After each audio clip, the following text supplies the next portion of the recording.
Hello and welcome to week 5. I thought I would do another video overview of what to expect this week.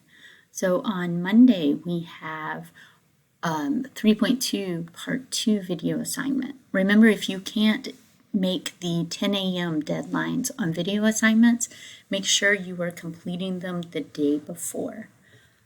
After we finish up 3.2, the homework will be due on Tuesday night.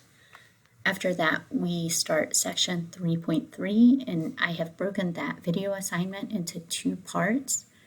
Inside the video assignment, I tell you exactly how far to watch the video lecture for each part.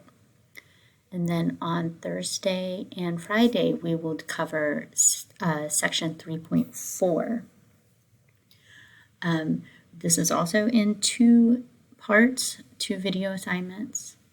And as you can see, we also have on Thursday our 3.3 homework. The 3.4 homework will not be due until the following Monday, October 25th, but we do have an exam scheduled for October 26th. So you may want to try to finish up that homework assignment early this week.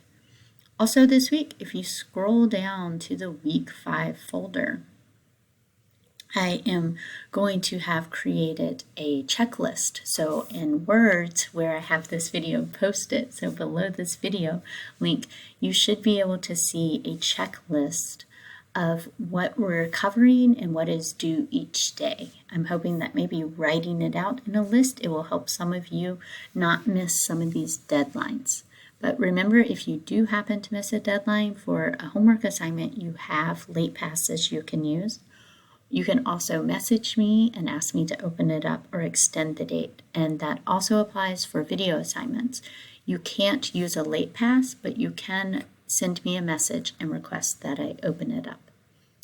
Don't forget, I have posted office hours Monday through Wednesday where you need to sign up in the link below. So signing up for office hours right here. They are 15-minute time slots. And if you feel like you need extra, you have a lot of questions, you can sign up for 2 time slots if they're available. If it fills up, I may ask you to give your time slot to someone else, but that hasn't happened this quarter, so feel free to sign up for 2 time slots if you think you need it. Also on Thursdays, we have our activity open Q&A, so stop by that if you have questions about the activity. I hope you have a good week.